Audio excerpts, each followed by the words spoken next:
వార్తలకు స్వాగతం. ముందుగా హెడ్లైన్స్.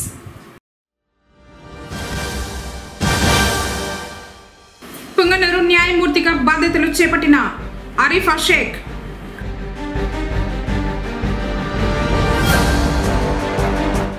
అల్లు అర్జున్ మధ్యంతర బెయిల్ మంజూరుపై సంబరాలు నిర్వహించిన అభిమానులు.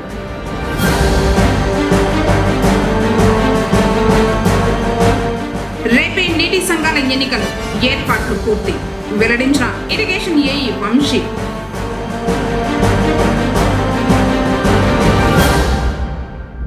ఆర్పీఎఫ్ చిత్తూరు జిల్లా ప్రధాన కార్యదర్శిగా నియామకమైన రాఘవేంద్ర రాయల్. వార్తలోని వివరాలు. ఈ నెల 14న పుంగనూరులో నిర్వహించే జాతీయ లోక్ అదాలత్ను కక్షిదారులు సద్వినియోగం చేసుకోవాలని నూతన senior civil judge Arifa Shaik తెలిపారు. పుంగనూరు సీనియర్ సివిల్ జడ్జిగా అరీఫా షేక్ శుక్రవారం కోర్టులో బాధ్యతలు చేపట్టారు. Kuppam junior civil judge court నుండి పదోన్నతిపై పుంగనూరు సీనియర్ సివిల్ జడ్జిగా నేడు బాధ్యతలు స్వీకరించారు. గతంలో మదనపల్లి కోర్టు జడ్జి శిరీష్ ఇన్ఛార్జిగా వ్యవహరించారు. ఈ సందర్భంగా న్యాయవాదుల సంఘ అధ్యక్షుడు ఆకుల చెన్నకేశవుల ఆధ్వర్యంలో న్యాయవాదులు సిబ్బంది నూతనంగా బాధ్యతలు స్వీకరించిన న్యాయమూర్తిని మర్యాదపూర్వకంగా కలిశారు. ఈ సందర్భంగా ఆమె మాట్లాడుతూ 14వ తేదీన జరిగే జాతీయ లోక్ అదాలత్ను కక్షిదారులు సద్వినియోగం చేసుకోవాలని తెలిపారు. తమ కేసులను పరిష్కరించుకోవాలని సూచించారు. నేను Arifa Shaik, senior civil judge Punganur. రేపు అనగా 14/12/2024 తేదీన మనకి నేషనల్ లోక్ అదాలత్ జరగనుంది ఈ కోర్టు ప్రెమిసెస్లో. అందుకని కక్షిదారులందరూ కూడా ఈ అవకాశాన్ని సద్వినియోగం చేసుకొని ఎక్కువ కేసులు రాజీ పడాలని కోరుకుంటున్నాను. నమస్తే. గత కొన్ని రోజులుగా ఊరిస్తున్న సాగునీటి సంఘాల ఎన్నికలు ఈ నెల 14వ తేదీన శనివారం జరగనున్నాయి. ఇప్పటికే రాష్ట్ర ప్రభుత్వం ముసాయిదా విడుదల చేయడంతో వారం రోజుల నుండి గ్రామాల్లో ఎన్నికల హడావుడి నెలకొంది. ఇందులో భాగంగానే శుక్రవారం పుంగనూరు మండల కార్యాలయంలో ఎన్నికల నిర్వహణకు సంబంధించిన అధికారి ఇరిగేషన్ ఏఈ వంశీ సమావేశం నిర్వహించారు. ఎన్నికల విధి విధానాలపై సంబంధిత అధికారులకు మరొకసారి వివరించారు. అనంతరం ఎన్నికల మెటీరియల్ను అందజేశారు. ఈ సందర్భంగా ఆయన మాట్లాడుతూ పుంగనూరు పరిధిలో 13 చెరువులు ఉన్నాయని చెప్పారు. వాటికి రేపు సాగునీటి సంఘాల ఎన్నికలు జరుగుతాయని తెలిపారు. ఆయకట్టు రైతులు తమ ఓటును సద్వినియోగం చేసుకోవాలని తెలిపారు. మనకి పొంగునూరుకు సంబంధించి నీటి సంఘాల ఎలక్షన్లు ఈ నెల 14వ తారీఖు అంటే రేపు జరగబోతుంది. మనకు మొత్తం 13 చెరువులు ఉన్నాయి. ఈ 13 చెరువులకు సంబంధించి రైతులు వాళ్ళు ఒక కోఆపరేటివ్గా ఫామ్ చేసుకొని ఒక 6 మంది టీసీ మెంబర్లు ఎన్నుకొని అందులోనే ఒక అధ్యక్షుడు, ఉపాధ్యక్షుడు ఉంటారు. ఈ గవర్నమెంట్ ఏవైతే మన చెరువుల కింద కొంత డెవలప్మెంట్ అనేది, ఆయకట్టు డెవలప్మెంట్ అనేది రైతులు వాళ్ళ అవసరాలకు తగినట్టు చేసుకుంటారు. కాబట్టి ఈ నీటి సంఘాలు అనేది ఏర్పడ్డాయి. ఇవి 2003లో ఏర్పరిచారు గవర్నమెంటు. సో అప్పటి నుండి దీనికి రెగ్యులర్గా ఎలక్షన్స్ జరుగుతున్నాయి. ఇప్పుడు మన ప్రభుత్వం మళ్ళీ కూటమి ప్రభుత్వం రాగానే ఎలక్షన్లకి వీటికి నాంది పలికారు. ఆ విధంగా ఇప్పుడు మనకి ఎలక్షన్ జరుగుతున్నాయి. ప్రతి ఒక్క రైతు ఇందులో ఏదైతే రైతు భాగస్వామిగా ఉన్నాడో ఆయకట్టులో ఓటు హక్కు ఉంటుంది. కాబట్టి వాళ్ళు వాళ్ళ ఓటు హక్కును ఉపయోగించుకొని వాళ్ళ నాయకులను ఎన్నుకొని కమాండ్ ఏరియా అంటే ఆయకట్టు డెవలప్మెంట్ కోసం వాళ్ళ యొక్క రెస్పాన్సిబిలిటీ తీసుకోవాలి.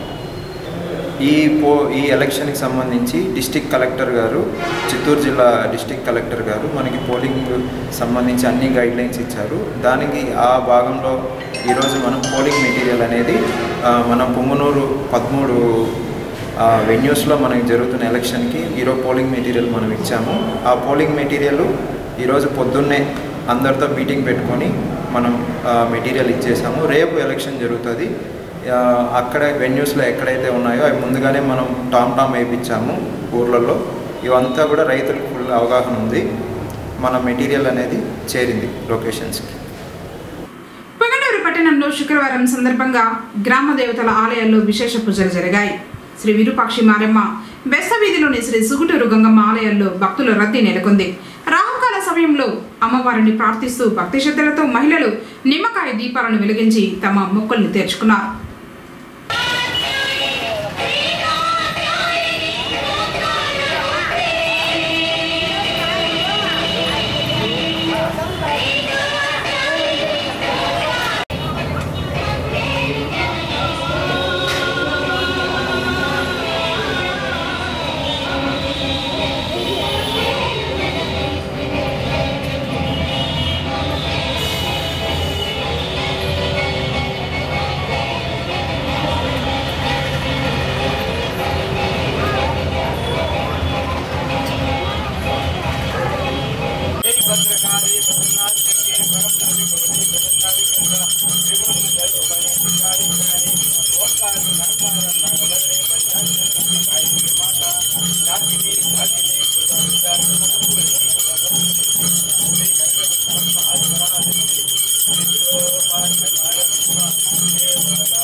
ఎంఈఓగా కేశవరెడ్డి శుక్రవారం పూర్తి అదనపు బాధ్యతలు చేపట్టారు. మండలంలోని పాఠశాలలను పర్యవేక్షణ చేస్తూ విద్యాభివృద్ధికి తన వంతు కృషి చేస్తానని తెలియజేశారు. కార్యక్రమంలో ఎంఈఓ2 శివరత్నమ్మ, ఎంఆర్సీ సిబ్బంది, యూటీఎఫ్ మరియు ఎస్టీయూ సంఘాల నాయకులు హాజరై శుభాకాంక్షల్ని తెలిపారు. రాయల్ పీపుల్స్ ఫ్రంట్ చిత్తూరు జిల్లా ప్రధాన కార్యదర్శిగా పొంగనూరు మంగళం కాలనీకి చెందిన రాఘవేంద్ర రాయల్ను నియమిస్తూ ఆర్పీఎఫ్ రాష్ట్ర అధ్యక్షులు రెడ్డి శేఖర్ రాయల్ ఉత్తర్వులు జారీ చేశారు. ఈ మేరకు శుక్రవారం పట్టణంలోని ఎన్టీఆర్ కూడలిలో ఆర్పీఎఫ్ నాయకులు సంబరాలు నిర్వహించి రాఘవేంద్ర రాయల్ను సన్మానించి శుభాకాంక్షల్ని తెలిపారు. ఈ సందర్భంగా ఆయన మాట్లాడుతూ కులం యొక్క సంస్కృతి సాంప్రదాయాల పరిరక్షణే కర్తవ్యంగా పనిచేస్తానని చెప్పారు. ఈ దిశలోనే ఎటువంటి సామాజిక ఆర్థిక న్యాయపరమైన సమస్యలు ఏవి వచ్చినా ఐక్యతగా ఒకరికి ఒకరం తోడ్పడుతూ సమస్యను పరిష్కరించే దిశగా ప్రయత్నిస్తామని తెలిపారు. సంస్థ నియమ నిబంధనలు క్రమశిక్షణను తప్పకుండా పాటించి ముందుకు సాగుతానని పేర్కొన్నారు.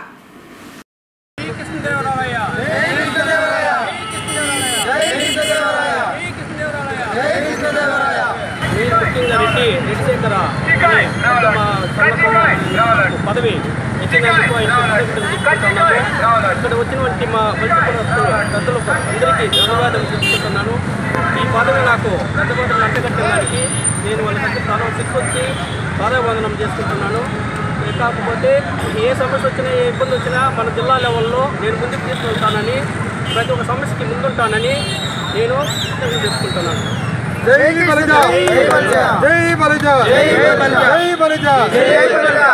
ఈరోజు మన చిత్తూరు డిస్టిక్కి ఆర్పీఎస్ తరఫున పల్జీ కుటుంబానికి అందరికీ ఒక మంచి వ్యక్తిని ఎన్నుకొని ఈరోజు మన నాయకునికి అందరికీ అన్నదాత సుఖీభవ అని ప్రతి ఒక్క నెలలో అన్నదానం చేసే వ్యక్తి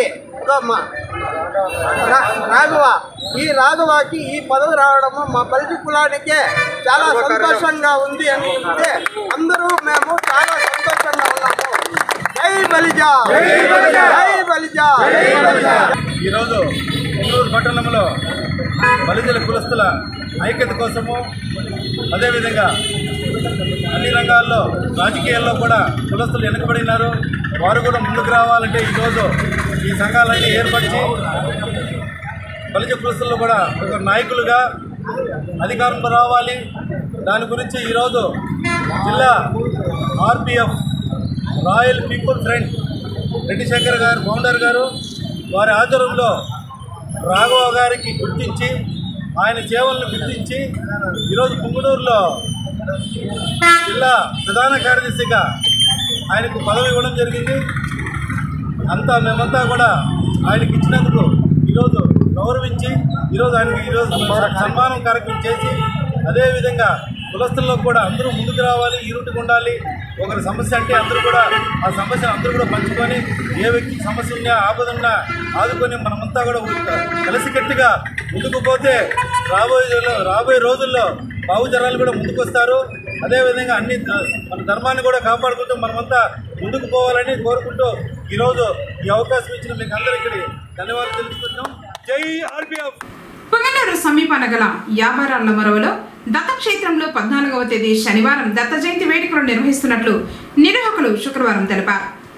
ఈ క్రమంలోనే పూజాది కార్యక్రమాలకు సంబంధించి పూర్తి ఏర్పాట్లు చేసినట్లు చెప్పారు. శనివారం ఉదయం 8 గంటల నుంచి గణపతి, మృత్యుంజయ, నవగ్రహ, కాలసర్పదోష శాంతి, శ్రీ దత్త, శ్రీ సాయినాథ్ సుదర్శన హోమాలు అనంతరం 11 గంటలకు అభిషేకాలు, 12:30 మహామంగళ హారతి నిర్వహించడం జరుగుతుందని, కావున భక్తాదులు పాల్గొన్నారని నిర్వాహకులు కేసీటీవీ ద్వారా కోరారు. సంధ్యా థియేటర్ వద్ద జరిగిన తొక్కిసలాట ఘటనపై అల్లు అర్జున్ అక్రమ్ అరెస్టును ఖండించారు. శుక్రవారం సాయంత్రం పొంగనూరు పట్టణం ఎన్టీఆర్ కూడలిలో అభిమానులు తమ నిరసనను తెలిపారు. ఈ సందర్భంగా ఉమ్మడి చిత్తూరు జిల్లా Allu Arjun fans association vice president Veeranala Pavan Kumar మాట్లాడుతూ, అల్లు అర్జున్ ఎదుగుదలను చూడలేకే ఈ అక్రమ అరెస్టులకు ఒడిగట్టారని ఆరోపించారు. అలాగే అల్లు అర్జున్కు హైకోర్టు మధ్యంతర బెయిల్ మంజూరు చేయడంపై హర్షం వ్యక్తం చేశారు. కార్యక్రమంలో నానబాల కుమార్, ఒంటెల అల్తాఫ్ బాషా, రామ్జీ, అనంత్, హర్షద్, శ్రీనివాస్, వినోద్ తదితరులు పాల్గొన్నారు.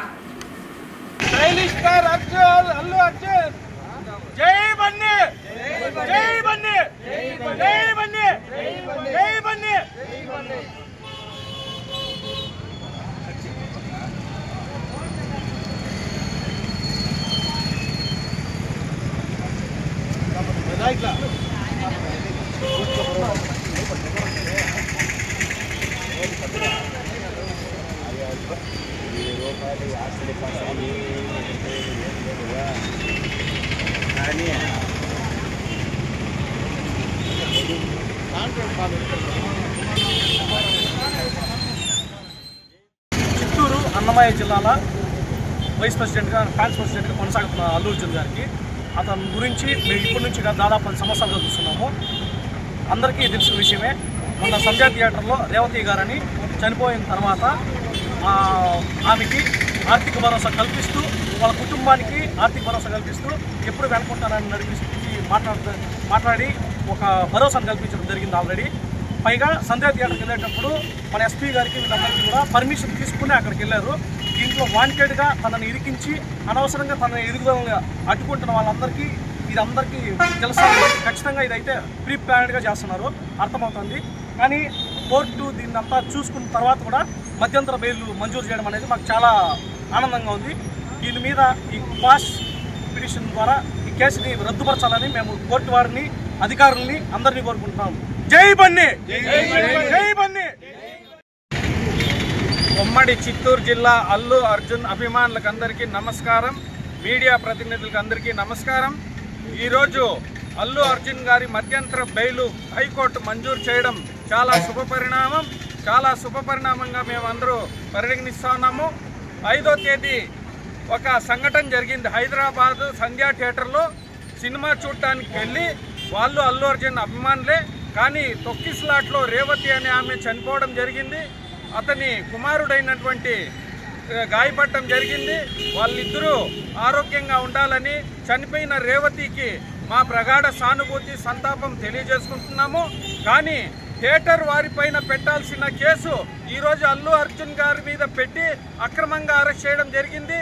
హైకోర్టు న్యాయస్థానం మధ్యంతర బెయిల్ని కూడా మంజూరు చేయడం జరిగింది. కానీ ఈ తప్పుడు కేసుని హైకోర్టే క్వాష్ చేసి బన్నీ గారి పైన పెట్టిన అక్రమ కేసును తొలగించాల్సిందిగా మేము అభిమానులమంతా కోరుతా ఉన్నాం. పశుసంవర్ధక శాఖ నుండి అందించే సేవలను పాడి రైతులు సద్వినియోగం చేసుకోవాలని ఆ శాఖ పొంగనూరు ఏడీ డాక్టర్ మనోహర్ కోరారు. ఈ సందర్భంగా ఆయన కేసీటీవీతో మాట్లాడుతూ స్థానిక ఆసుపత్రిలో అందుబాటులో ఉండే సేవలను వివరంగా తెలిపారు. ఇప్పుడు ప్రస్తుతం ఈ గొర్రెల్లో ఎక్కువగా ఈ గొంతు వాపు కూడా ఎక్కువగా వస్తూ ఉన్నది. అంటే మీరు కలుషితమైనటువంటి వాటర్ని నీళ్ళని త్రాగించడం ద్వారా అందులో ఉన్నటువంటి జలగలు అవి తీసుకోవడం ద్వారా ఈ గొంతువాపు వ్యాధి కూడా వస్తున్నది. దీనికోసమని మీరు ఆ విధంగా ఏదైనా లూజ్గా మోషన్స్ ఉన్నట్లయితే వాటిని తీసుకొచ్చి మాకు ఆ పేడని ఇక్కడ కాన్స్టిట్యున్సీ లెవెల్ ల్యాబొరేటరీ కూడా ఉంది మన పశు వైద్యశాల పుంగనూరులో. ఆ పేడను పరీక్ష చేసి అందులో ఉన్నటువంటివి ఎగ్స్ని బట్టి మేము వ్యాధిని నిర్ధారించి ఖచ్చితమైనటువంటి వైద్యం చేయడానికి దోహదపడుతుంది. అదేవిధంగా ఈ దోమలు, ఈ పిడుదలు వీటి వల్ల కూడా అన్ని పశువుల్లో కూడా మెయిన్ హెచ్ఎఫ్ జెర్సీ ఒకటి సంకరజాతి పశువుల్లో ఎక్కువగా ఫీవర్స్ వస్తున్నాయి. ఎంతకు తగ్గని ఫీవర్స్ వస్తున్నాయి. వాటిని మనం ఏ పడితే అది మందులు వాడేసి అనవసరం బడ్జెట్ అంతా మీరు వేస్ట్ చేసుకోవడం కంటే కూడా దాన్ని ఒక 2 days మనకు ఫీవర్ తగ్గలేదు, సాధారణ ఫీవర్ కాదన్నట్లయితే రక్త పరీక్ష చేసేదానికి కూడా మనకు సౌకర్యం కల్పించబడి ఉన్నది. ఇక్కడ కాన్స్టిట్యున్సీ లెవెల్ ల్యాబొరేటరీ ఉన్నది. ఆ రక్త పరీక్ష చేసి వ్యాధి నిర్ధారణ ఖచ్చితంగా చేసిన తర్వాత దానికి తగిన మందులను తీసుకోవడం ద్వారా మనము మన పశువులను కాపాడుకోవడమే కాకుండా మనం డబ్బును కూడా ఆదా చేసుకోవడం జరుగుతుందని ఈ సందర్భంగా మీకు తెలియజేస్తున్నాను. అదేవిధంగా ఈ గొర్రెల్లో పిల్లి ముసలి వ్యాధి పీపీఆర్ వ్యాధి సంబంధించిన టీకాలు కూడా మనం విజయవంతంగా వేయడం జరిగింది. ఎవరైనా మందులు కొత్తగా తెచ్చుకొని ఉండి ఆ పీపీఆర్ వ్యాధి పిల్లి ముసలి వ్యాధి టీకాలు వేయించుకొని ఎడల వాళ్ళు కూడా సమీపంలోని పశు వైద్యశాలను సంప్రదించి మీరు వేసుకోవాల్సిందిగా కోరుచున్నాం. మేము కొద్దిగా ఎత్తిపెట్టి మన దగ్గర ఫ్రిడ్జ్లో కూడా ఉన్నది వ్యాక్సిన్, దాన్ని ఉపయోగించుకోవాల్సిందిగా కోరుచున్నాము. అలాగే బ్రూసిల్లోసిస్ కంట్రోల్ ప్రోగ్రామ్ అంటే 7, 8, 9 నెలల ప్రెగ్నెన్సీ సమయంలో అబార్షన్ అవుతుంటాయి కొన్ని పశువుల్లో. అటువంటి వ్యాధి రాకుండా చిన్నతనంలోనే ఈ యొక్క పెయ్య దూడలకు కనుక మనం సంవత్సరంలోపు దూడలకి వ్యాక్సిన్ వేసినట్లయితే ఫ్యూచర్లో సింగిల్ టైం వ్యాక్సిన్ అన్నమాట ఇది. ఫ్యూచర్లో ఎప్పుడు కూడా ఆ బ్రూసెల్లా అబార్టిస్ అనే వ్యాధి బాధపడకుండా మనము ఆ పశువు జీవితంలో అబార్షన్ కలగకుండా ఉండేదానికి గాను వ్యాక్సిన్ గవర్నమెంట్ సరఫరా చేస్తున్నారు. దీన్ని కూడా మీరు సద్వినియోగపరచుకోవాల్సిందిగా మేము ఈ కేసీటీవీ ద్వారా కోరుతున్నాము. రైతులు తప్పనిసరిగా తమ పంటలకు బీమా చేయించుకోవాలని పొంగనూరు వ్యవసాయ శాఖ అసిస్టెంట్ డైరెక్టర్ శివకుమార్ కేసీటీవీ ద్వారా విజ్ఞప్తి చేశారు. ప్రకృతి వైపరీత్యాలు సంభవించి పంట నష్టపోతే నష్టపరిహారం అందజేస్తారని తెలిపారు. సంబంధిత వ్యవసాయ సేవా కేంద్రంలో రైతులు సంప్రదించి తమ పంటలకు బీమా చేసుకోవాలని ఆయన తెలిపారు. ఈ రబీ సీజన్లో ఇన్సూరెన్స్ అనే పథకం మనకి ఇప్పుడు ఉంది, క్రాప్ ఇన్సూరెన్స్ అనే పథకము. మనం ఇన్సూరెన్స్ పథకం మనకు వర్తించాలంటే ప్రతి ఒక్కరు వరి, వేరుశనగ, టమాటో ఈ 3 పంటలకు మనకి ఇన్సూరెన్స్ ఉంది. వరికి అయితే మనము ఎకరాకు 42,000కు ఇన్సూరెన్స్ మన పంట బీమా వర్తిస్తుంది. దానికి 84 రూపాయల ప్రీమియం ఎకరా కట్టాల్సి ఉంటుంది. అదేవిధంగా వేరుశనగకు 30 రూపాయలు 30,000 రూపాయలకు మనం ఇన్సూరెన్స్ చేసినట్లయితే 60 రూపాయలు మనం ఎకరాకు కట్టాల్సి ఉంటుంది. అదేవిధంగా టమాటా పంటకు 25,000 సమ్ అష్యూర్డ్కు మనం 500 రూపాయలు ఒక ఎకరాకు ఇన్సూరెన్స్ కట్టాల్సి ఉంటుంది. వీటన్నిటికీ కూడా వరికి మాత్రము 30 డిసెంబర్ 30 ఆఖరి వరకు టైం ఉంది. మిగిలిన వేరుశనగ అదేవిధంగా టమాటాకు 15 డిసెంబర్ వరకు మనకు టైం ఉంది. దీన్ని సిఎస్సి సెంటర్లో కానీ రైతు సేవా కేంద్రంలో అధికారుల ద్వారా డిజిటల్ అసిస్టెంట్ సచివాలయంలో డిజిటల్ అసిస్టెంట్ ద్వారా కానీ వాళ్ళు ఈ ఇన్సూరెన్స్ అనేది కట్టుకోవచ్చు. సచివాలయంలో రైతు సేవా కేంద్రంలో పనిచేసే అధికారి మీకు ఆ పంట వేసిన సర్టిఫికేట్ ఇస్తారు. అదేవిధంగా మీ ఆధార్ కార్డు, బ్యాంక్ డీటెయిల్స్, పాస్బుక్తో ఈ డాక్యుమెంట్స్ ఉంటే సరిపోతుంది. ప్రీమియం తక్కువ కాబట్టి మనం ఇన్సూరెన్స్ కట్టుకున్నట్లయితే మనకు అకాల వర్షాల వల్ల కానీ లేకపోతే ఏదైనా కారణాల వల్ల దిగుబడులు తక్కువ వచ్చినట్లయితే, వాతావరణ పరిస్థితులు అనుకూలించుకుంటే దిగుబడులు తక్కువ వచ్చినట్లయితే మనకు ఇన్సూరెన్స్ వచ్చే అవకాశం ఉంది. సో రైతులందరూ కూడా ఈ అవకాశాన్ని వాళ్ళ మండల వ్యవసాయ అధికారి అదేవిధంగా రైతు సేవా కేంద్రం సిబ్బందిని అడిగి తెలుసుకొని తప్పకుండా ఇన్సూరెన్స్ చేసుకోవాలి. అంటే వరి అంటే మన దగ్గర ఇంతవరకు ఇంకా వేయలేదు కాబట్టి వేసిన వెంటనే 31 డిసెంబర్ వరకు టైం ఉంది కాబట్టి నాట్లు పోసిన వెంటనే మీరు ఇన్సూరెన్స్ చేసుకుంటే మనకి ఇలాంటి అకాల వర్షాలు సంభవించినప్పుడు రాబోయే రోజుల్లో పంట నష్టం జరిగితే ఒకవేళ మనకి ఇన్సూరెన్స్ చేసే అవకాశం ఉంది. అదేవిధంగా టమాటా వచ్చి వాతావరణ ఆధారిత బీమా కాబట్టి పంట దిగుబడితో సంబంధం లేకుండా వర్షపాతం కానీ గాలిలో తేమ కానీ ఇలాంటి కొన్ని ఎక్కువ రోజులు వర్షం పడకుండా ఉండడం కానీ అట్లాంటి అధిక వర్షాలు పడడం కానీ ఇట్లాంటి సమస్యలు వచ్చినప్పుడు టమాటాకు కూడా మనకు పంట నష్టం వచ్చే అవకాశం ఉంది. కాబట్టి టమాటాకు ఎకరాకు 500 రూపాయలు కట్టుకోవాలి. సో ఈ విషయాలంతా కూడా మీరు రైతు సేవా కేంద్రం సిబ్బంది ద్వారా తెలుసుకొని అందరూ కూడా పంట ఇన్సూరెన్స్ రబీలో పంట ఇన్సూరెన్స్ పంటల బీమా చేసుకోవాల్సిందిగా రైతులు తెలియజేయడం అనేది. అదేవిధంగా ఎవరైతే స్వతహాగా ఇన్సూరెన్స్ కట్టరో వాళ్ళు బ్యాంకులో లోన్ తీసుకుంటే ఈ పంటలపైన ఆటోమేటిక్గా వాళ్ళకు పంటల బీమా ప్రీమియం వాళ్ళే పట్టుకొని మనకి ఇన్సూరెన్స్లో కవరేజ్ అవుతుంది. ఈ విషయాలన్నీ కూడా మనము కేసీటీవీ వాళ్ళ సౌజన్యం ద్వారా మీకు తెలియజేస్తున్నందుకు కేసీటీవీ కూడా ధన్యవాదాలు తెలియజేస్తున్నాను. Thank you. వార్తలు ముగించే ముందు హెడ్లైన్స్ మరోసారి.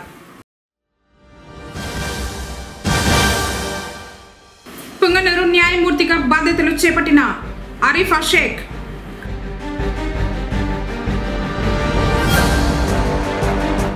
అల్లు అర్జున్ మధ్యంతర బెయిల్ మంజూరుపై సంబరాలు నిర్వహించిన అభిమానులు.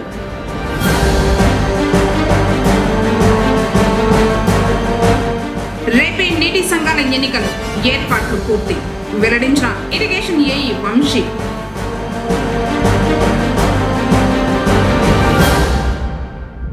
ఆర్పీఎఫ్ చిత్తూరు జిల్లా ప్రధాన కార్యదర్శిగా నియామకమైన రాఘవేంద్ర రాయల్. తిరిగి కేసీటీవీ వార్తలతో మళ్ళీ కలుసుకుందాం. అంతవరకు నమస్కారం.